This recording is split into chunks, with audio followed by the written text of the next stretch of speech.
Greetings to all.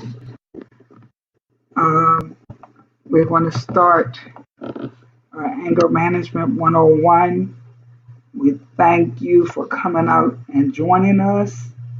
And we are going to uh,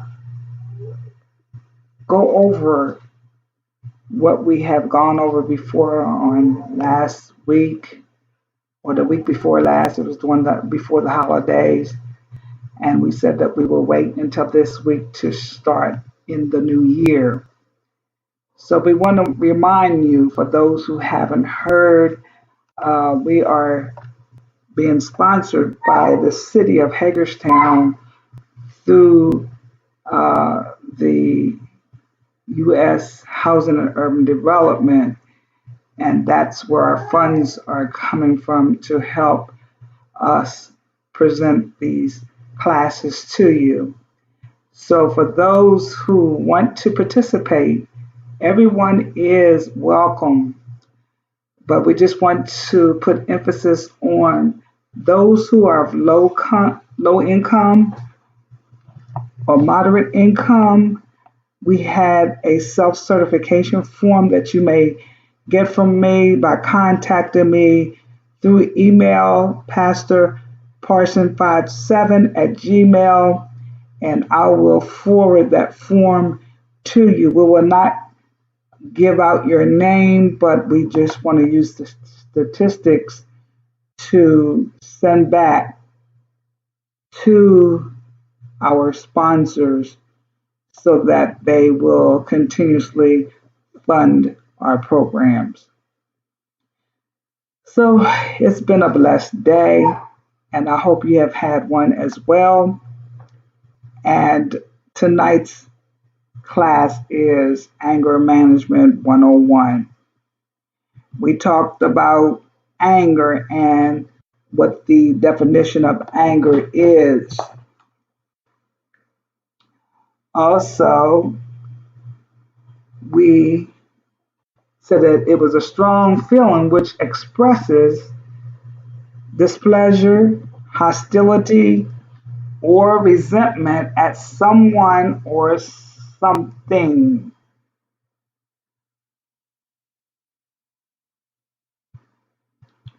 All right. Next, we talked about rage. Rage is defined as being violent, explosive, anger, to speak violently, to act violently. Anger versus rage. Anger is a strong feeling, and we talked about rage being violent. Anger is displeasure, and rage is explosive. And anger, hostility is anger. I apologize for that. I skipped a little bit. Resentment, to speak or act violently. We also asked the question, what do you see when you picture someone who is angry? We talked about most people picture slamming doors, shouting, slapping, shoving. And we left off at this place, I believe, is anger good or bad? And we want to continue there. And the question is anger good or bad?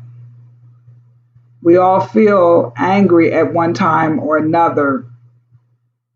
It is one of our most powerful emotions, while anger is often believed to be a bad emotion.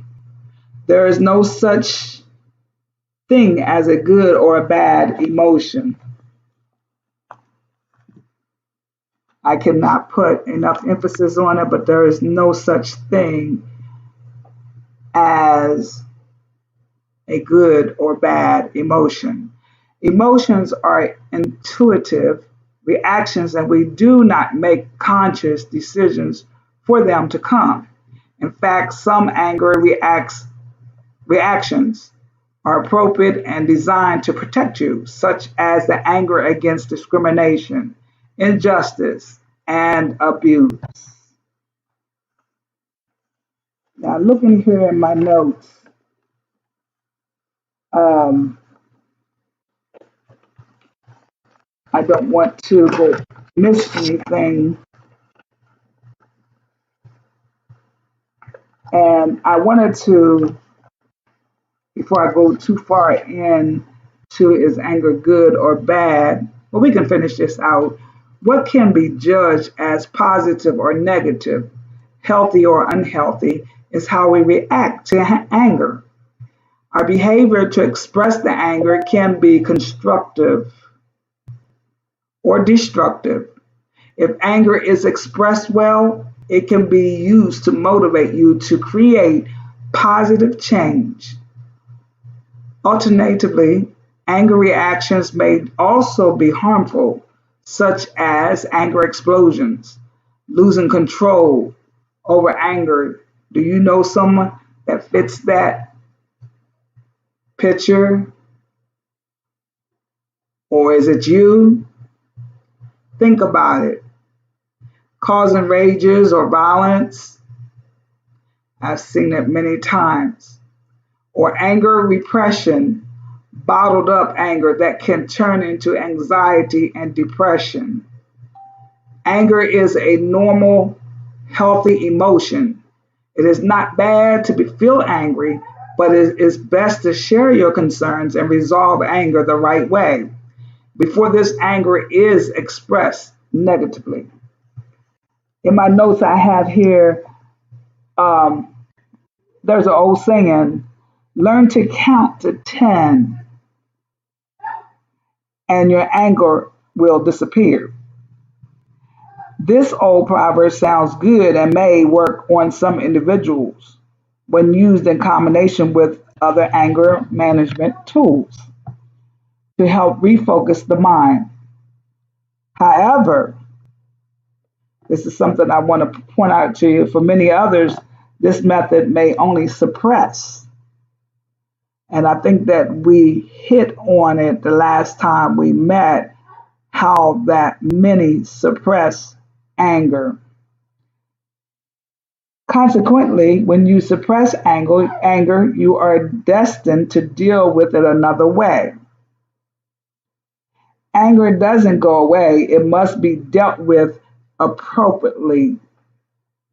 A lot of times we don't think before we react, we don't think before we respond, but we tend to just allow the anger to become enraged.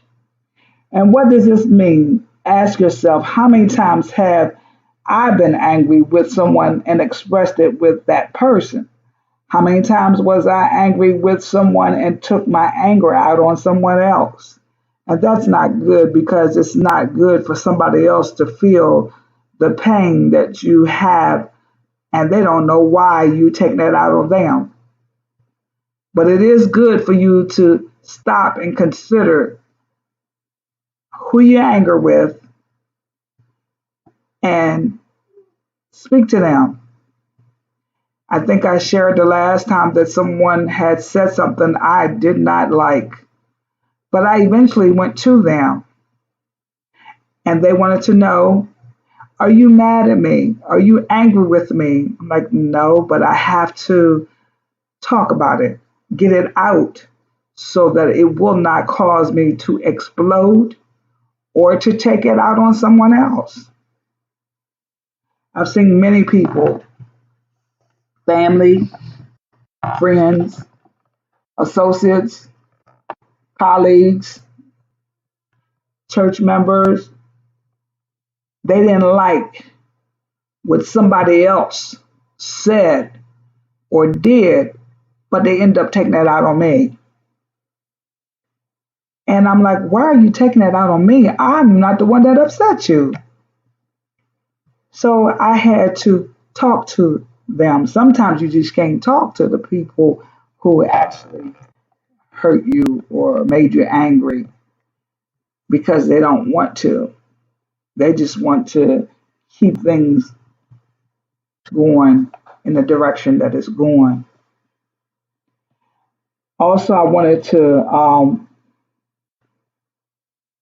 point out here for some individuals, stuffing anger is like keeping a little lizard in your basement that you continue to feed with anger. And we talked about that on in our last class.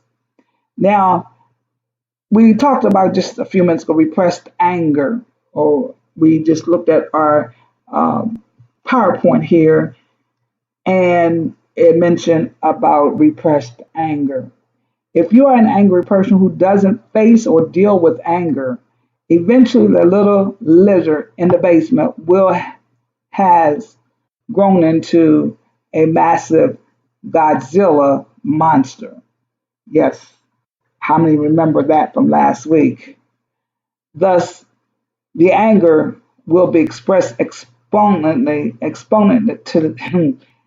exponentially greater, and that Godzilla monster will leave a path of devastation behind.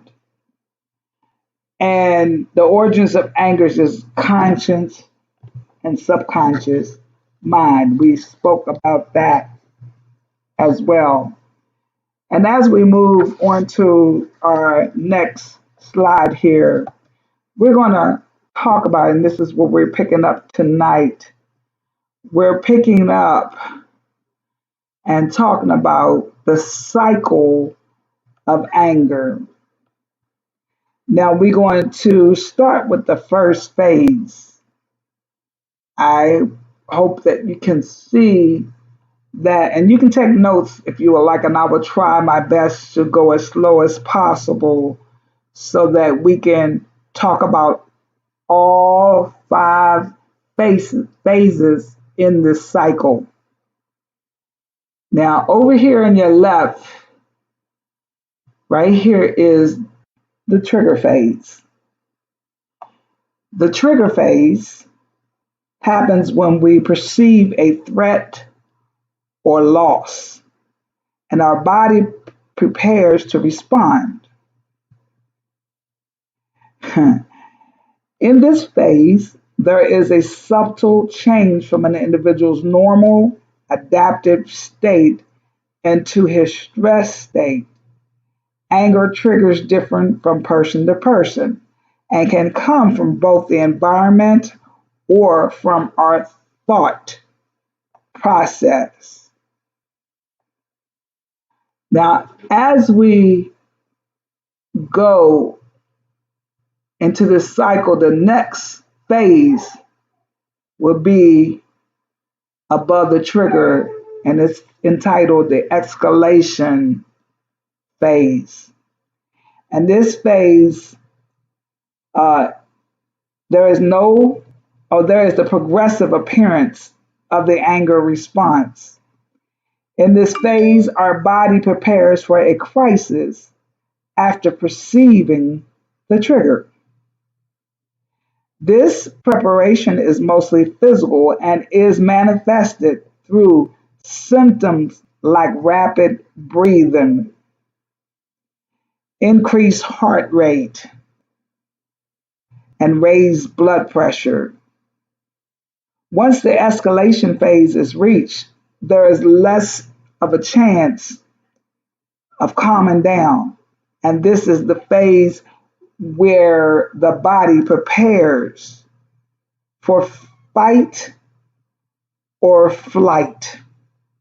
And we're going to discuss that as well after we go through the other cycles or the other phases. Okay, we're here, and now we're moving on at the top, and that is the crisis phase. Now, as previously mentioned, The escalation phase is progressive, and it is in the crisis phase that the anger reaction reaches its peak. In the crisis phase, our body is on full alert, huh, and prepares to take action in response to the trigger. During this phase, logic and rationality may be limited, if not impaired, because the anger instinct takes over.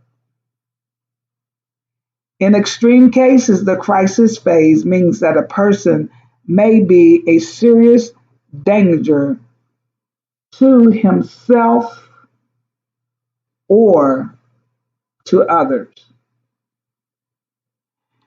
Next, we're going to go toward our right, and we're going to come to our, I believe it's going to be one, two, three, four, our fourth phase. And our fourth phase,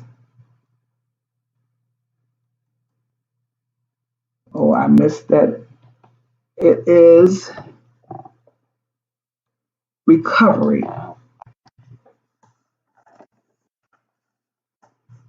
And I'm going to have to, oh my, I think I lost the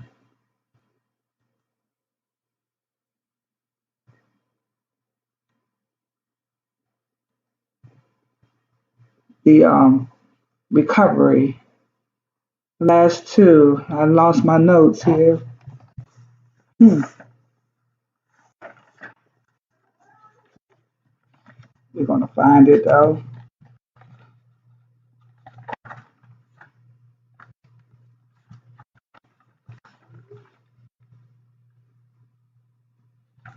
Well, we'll come back to that. But anyway, uh, there are two more that we must come back and talk about. But we just mentioned about our fight or flight.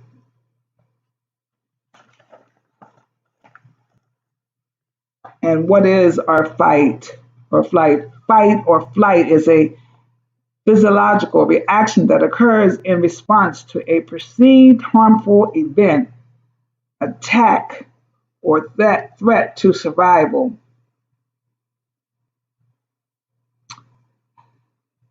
Uh, we can use this for example, and I believe that I did use this in the last class. If we use a backpack as an example of the subconscious mind, it's difficult to see into a backpack when it's strapped to your back. And this is similar to the subconscious mind. We spend our lives stuffing things into our backpacks. Thus, we are carrying situations, feelings, events, etc. from long ago. So, what do? We're going to have to not suppress or put them in a backpack, but we're going to have to let them go. And so many of you are holding these feelings, these emotions, carrying situations in your backpack from long ago. And suppose we stuff things into our backpacks, we then sew fish hooks on them and attach all the emotions and thoughts associated with the events. Now we stuff all of these things into our backpack, and we have to ask ourselves, what's in the backpack? And when behavior is subconscious and based on learned behavior, either through experience or teaching, this is what happens. We experience the thoughts and feelings associated with the memory. When something comes out of the backpack, every thought, feeling, and belief comes out with it. I think you are understanding where I'm coming from. But for those who didn't know this, I hope you are learning something tonight that you just cannot suppress or put your feelings or your situations in a backpack and expect you to be normal or healthy. Since your subconscious remembers everything and generations reactions that can determine your responses to almost every situation, whether positive or negative, the human brain is complex. Long and short term memories are stored, and these memories have emotions attached to them. Regardless of what we have stored in our backpacks, we are responsible and accountable for our actions and behavior. Oftentimes, we don't think that we are accountable, but I didn't mean to do that. Yes, you did because you allowed yourself to hide things, to suppress things, wherever you wanted to hide them. And now you are having these different behaviors that's not healthy, that's not normal. So we are looking for the other two phases that I want to touch on tonight because it is important that we know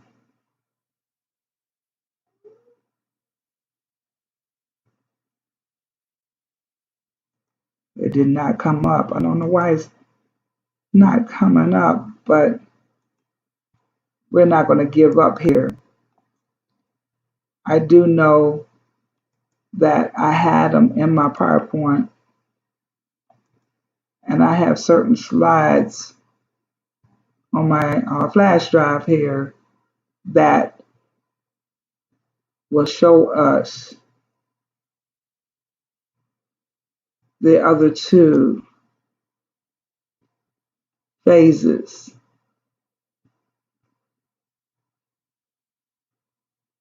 Okay, here we go down to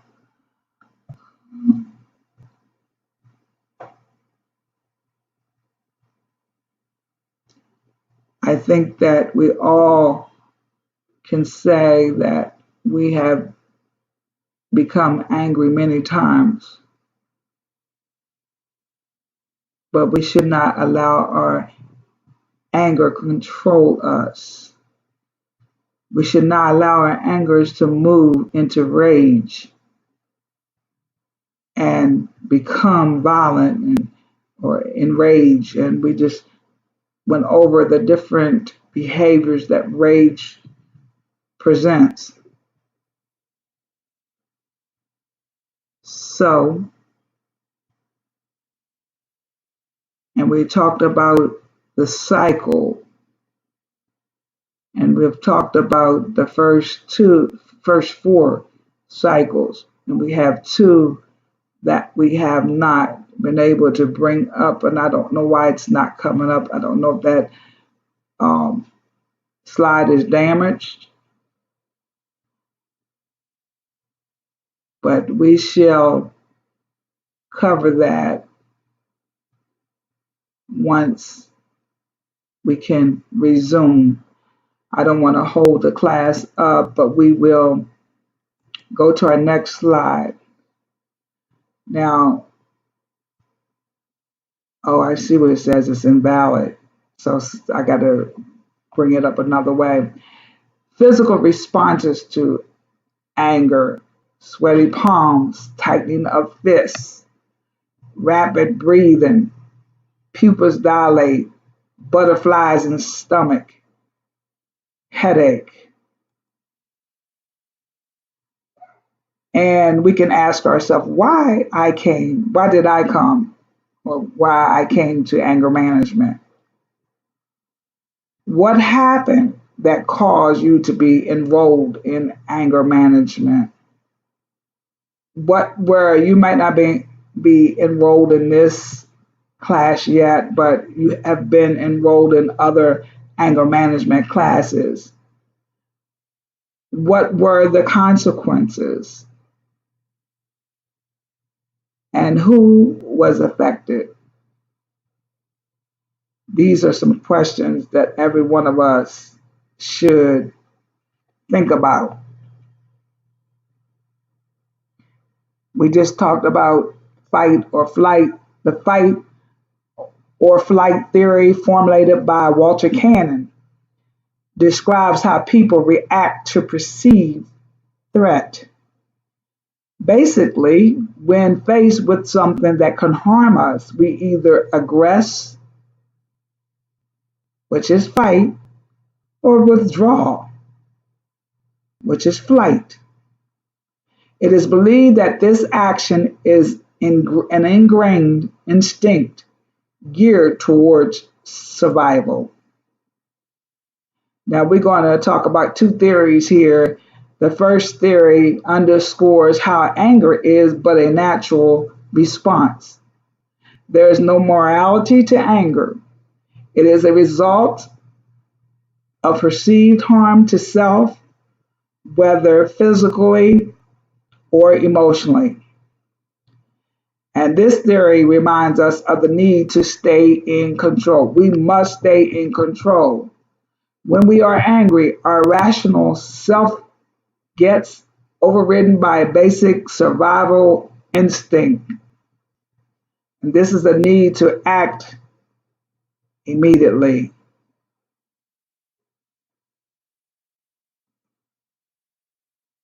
I think that I want to also talk about learned behaviors, men and women stereotypes.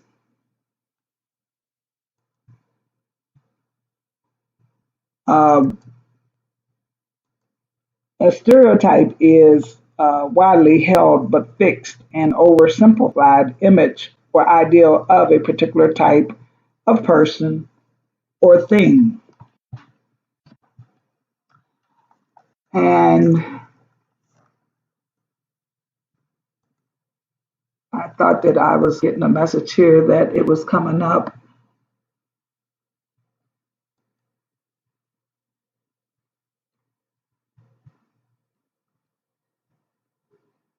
It may not be.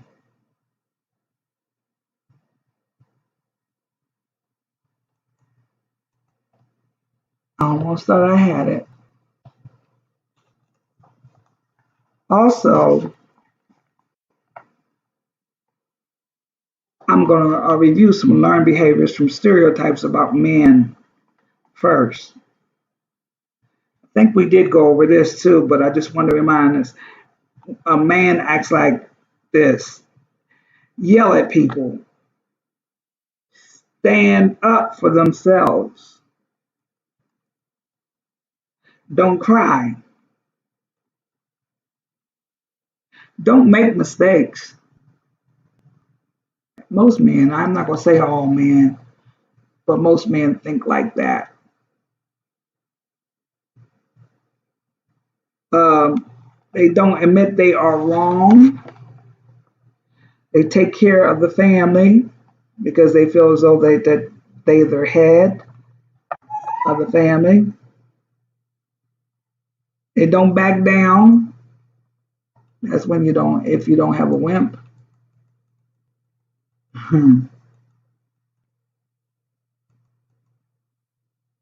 Nope, it's still not allowing me to bring it out. Okay, and they push people around. Now, the stereotypes of a woman, uh, men are aggressive, responsive, mean, bullies, tough, angry, successful, strong in mind, strong in many ways, in control, athletic, dominant over women and breadwinners. Now they say that lady stereotypes are submissive to men. Most are passive, weak, not as smart, not as athletic, emotional, hysterical, and not in control. Some of us may have learned behaviors from our culture, and these are the most difficult beliefs, stereotypes to overcome. Some of us were encouraged to fight in response to anger, fear, or embarrassment. Others were not allowed to talk about anger or feelings at all. And this means that anger remains either consciously or subconsciously and will affect your reactions today. I think that I want to share too that 44% rape victims are under the age of 18, 29% are ages 12 to 17, 15% are under the age of 12 years old, and 3% of Americans, men, have experienced rape. Oftentimes, or it used to be uh, back in the day, that women were mainly the ones who were victims of rape. But now we hear about men being raped.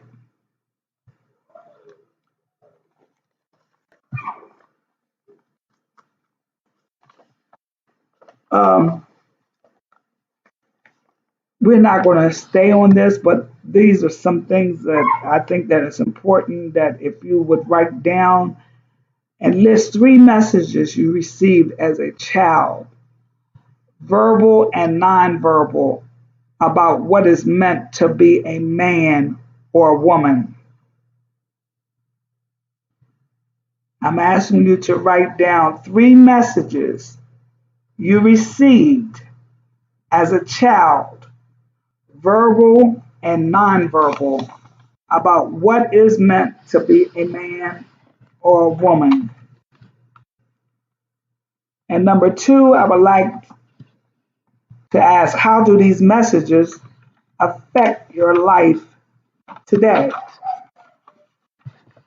We don't realize that sometimes we can carry anger, hurt for years because we suppress them and because we not have dealt with it. We didn't let it go, but it's causing us problems in how we're living today. We can't have a healthy relationship with your spouse, your significant other, your children, socially, because of your past. How do the message you receive affect the way you express anger today? How do the messages you receive affect the way you express anger today?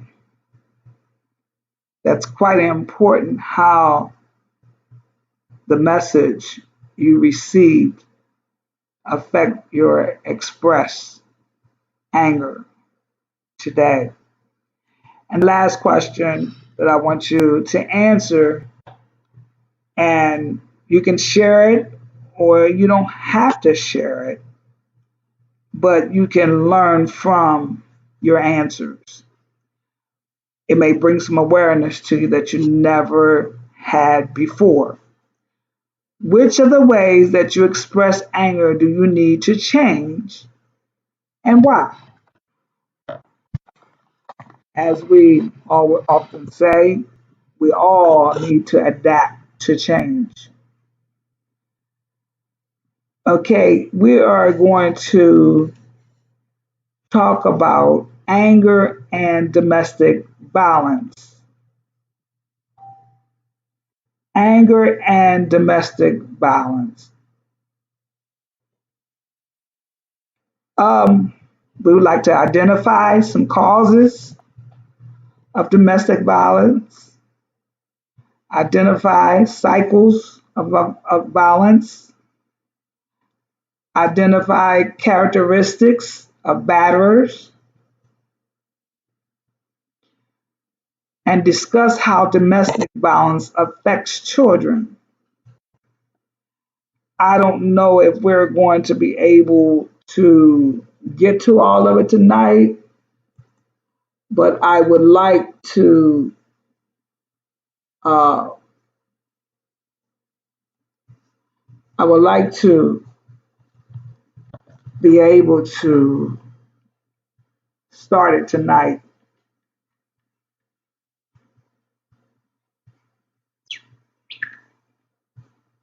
So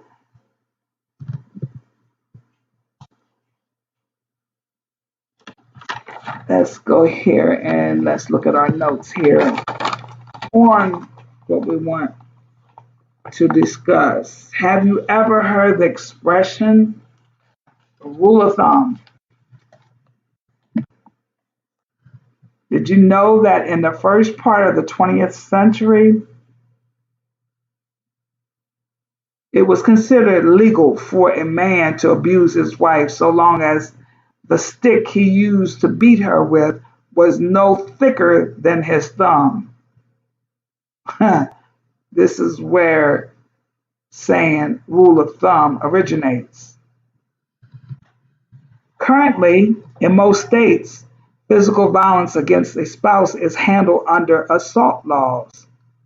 The difference between assault and domestic violence is that the police can arrest on probable cause, which is not the case for any other misdemeanor offense.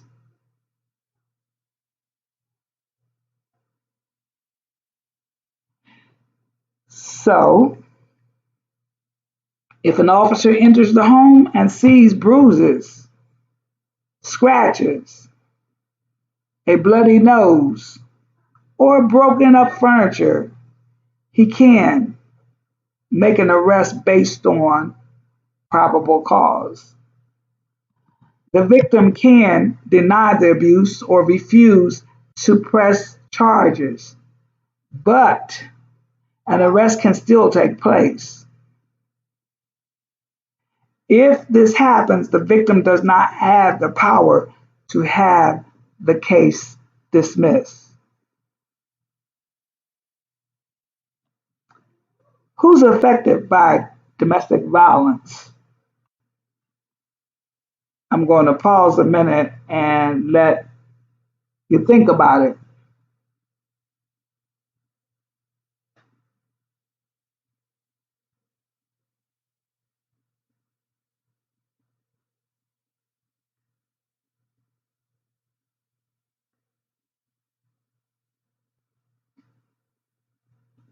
Are women the only victims of domestic violence? No. The reason why, because battering crosses gender, no battering crosses gender, racial, ethnic, religious, and economic lines. Domestic violence is committed by men and women. It is a stereotype that domestic violence is only committed by men, but as I forestated a few minutes ago, men are becoming victims today as well. Recall that we discussed stereotypes in lesson 2, how anger works. I'm going to ask the question, what is physical abuse?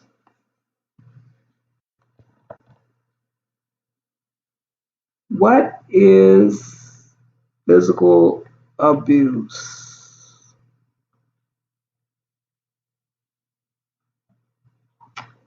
Punching, shoving, pinching,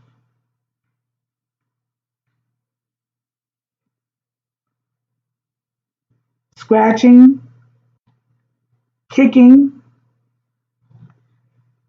hitting with hand, abandoning in a dangerous place, restraining a person to keep them from leaving. That is physical abuse. Let's talk about emotional abuse.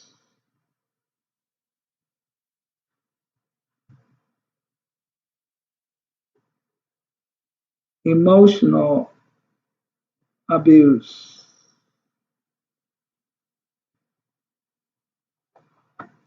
Name calling.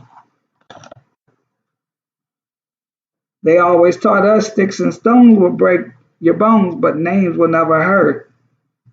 Name calling is an abuse. Criticizing. We see a lot, we hear a lot of that. Threatening. Publicly humiliating. Controlling.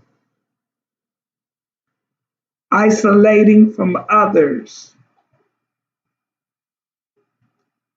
Ignoring others' feelings. Behaving jealously. Destroying possessions. And refusal to work or share money. I know many of us can relate to these emotional abuses. Moving right along,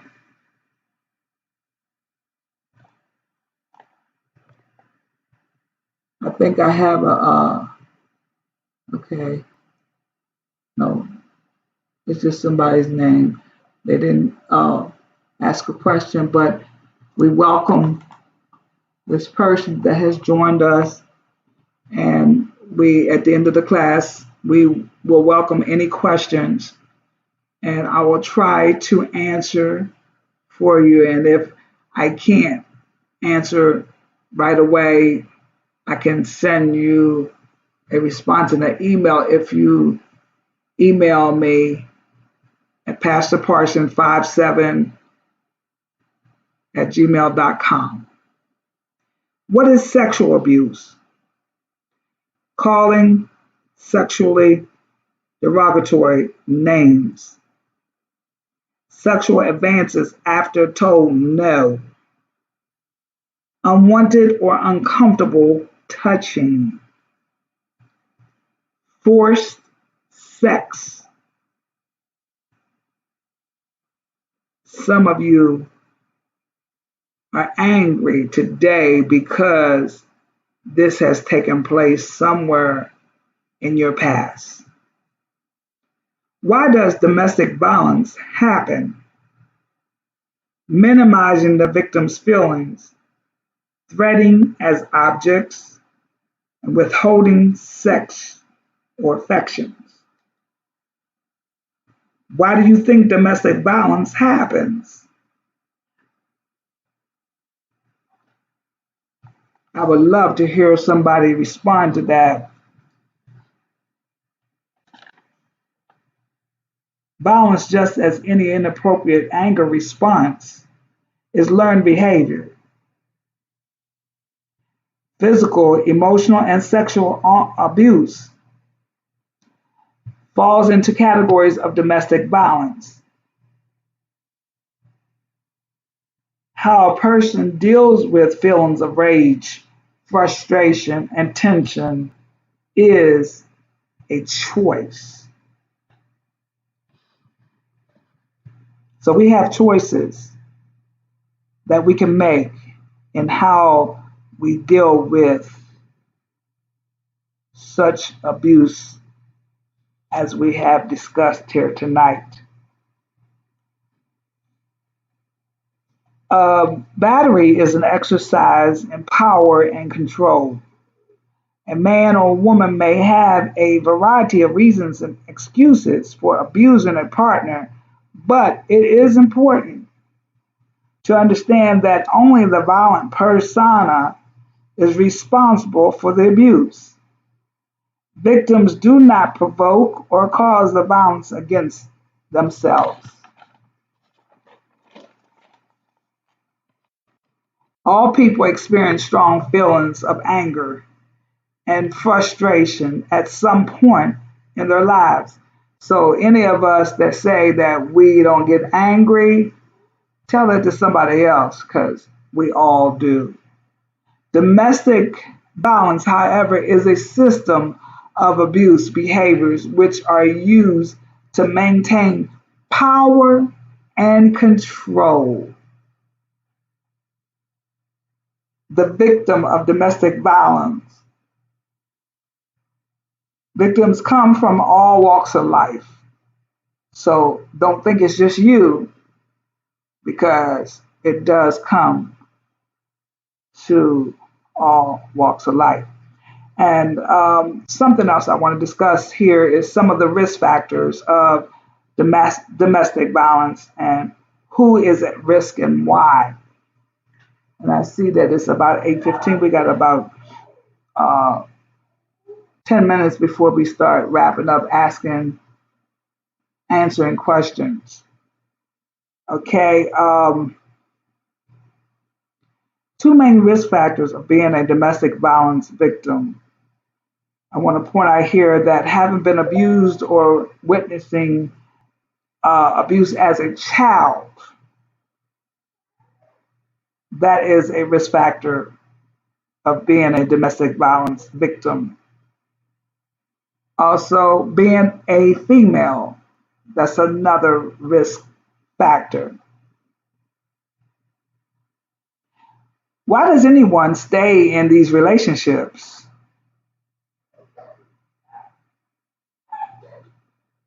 I don't know. And I think that I have some PowerPoints here that I can present right now so that we can look at the different abuses and violence. Let's see.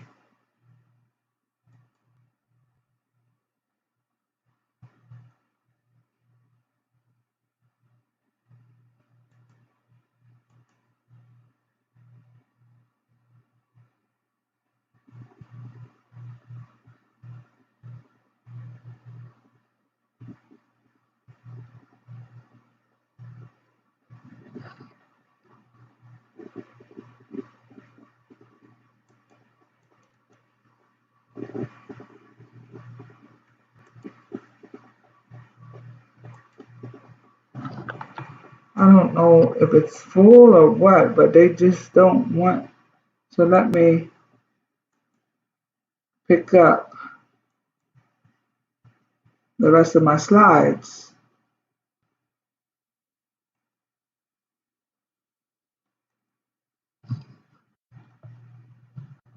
Why the victim stays: low self-esteem, dependent on the abuser,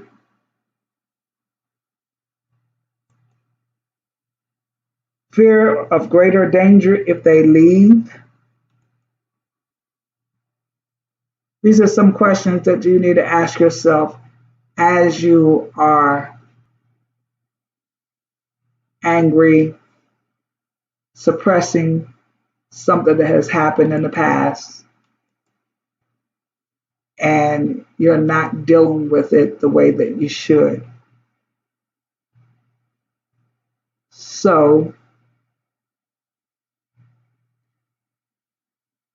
um, religious or cultural beliefs, I can talk about that because we were taught some things that I just didn't believe that I had to handle the abuse, the violence, the sexual uh, things that took place. I didn't have to deal with that the way I was told because of religious or cultural beliefs. But as I became educated and aware, then I tend to do research and find somebody to discuss these matters. And as I joined different women's purity classes that we had in the organization, that we talked about some difficulty situations, and then I attended women's retreats. You know, it's good to go and get some help. Um, from different people that you can trust, that you know you won't hear it again. Um, Let me see. This may be, oh, I see what it is. It's got to be a different file.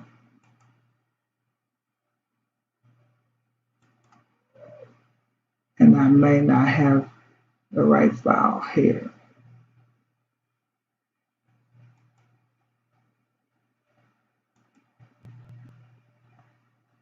So,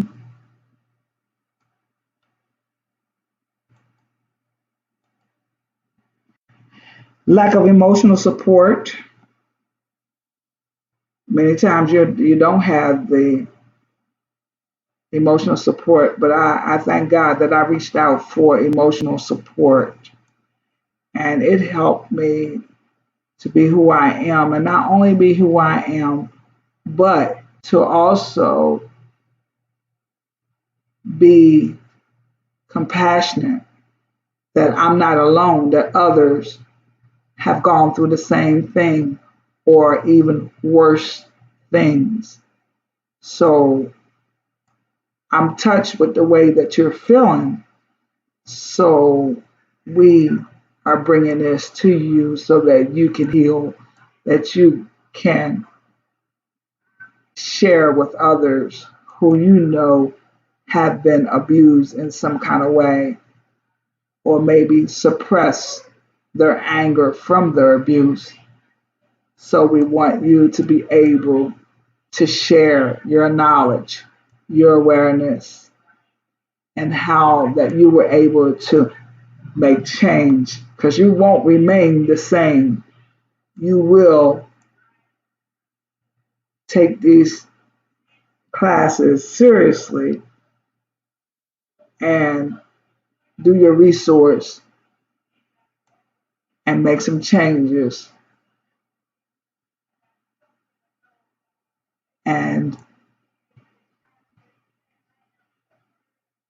um, be able to spread the word.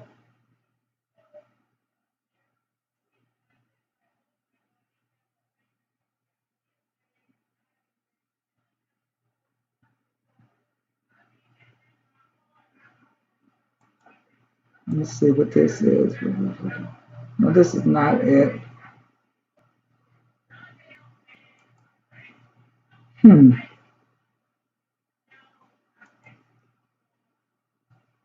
Well,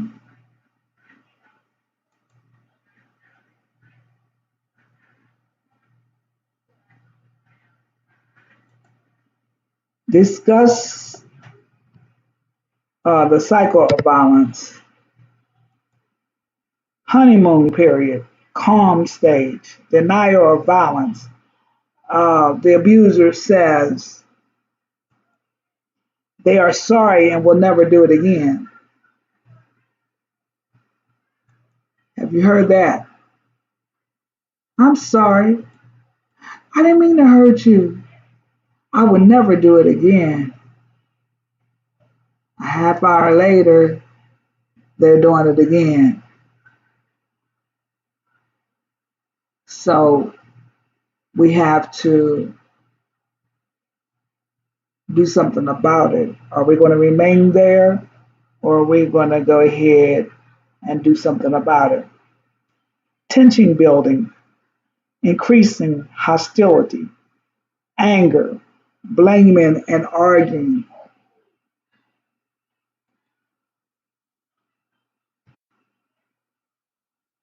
abusive incidents, battering,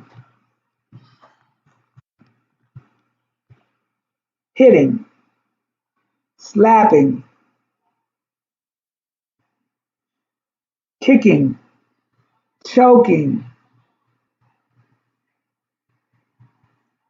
use of objects or weapons to harm, sexual abuse, verbal threats of abuse.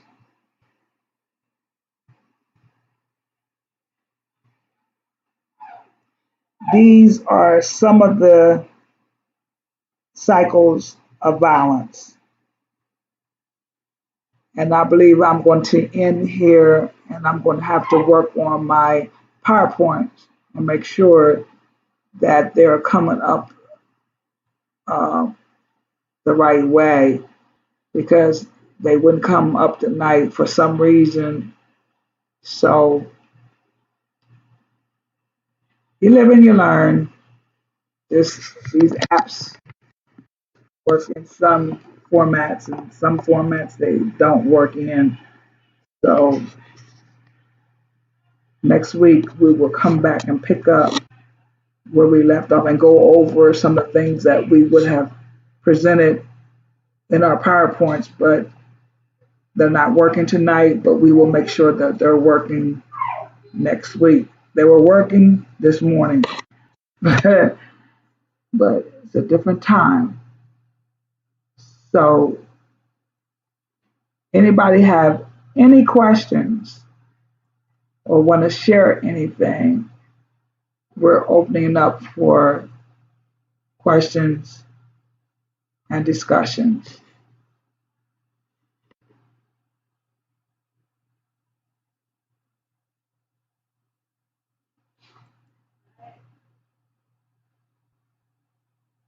There was Sime, I can't pronounce that. We welcome you.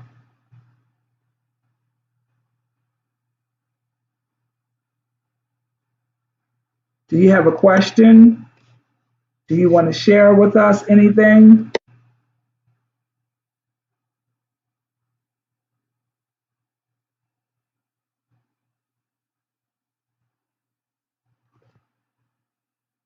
We will come back on next Wednesday. I don't like to go too much over 45 minutes because of the StreamYard that we cannot uh, have it over an hour. And I would like to give you all the chance to ask questions and to discuss. And we will go to other platforms, but it's coming as well. Zoom, I know that it's easier than right on this platform, whether we're on YouTube or Facebook. But we're every day we're learning StreamYard, and so. But I hope that you all that have listened or will listen to this broadcast, that you get something out of the class, that you can get your anger under control. And matter of fact, you don't have to be angry, that you can let it go. You can heal.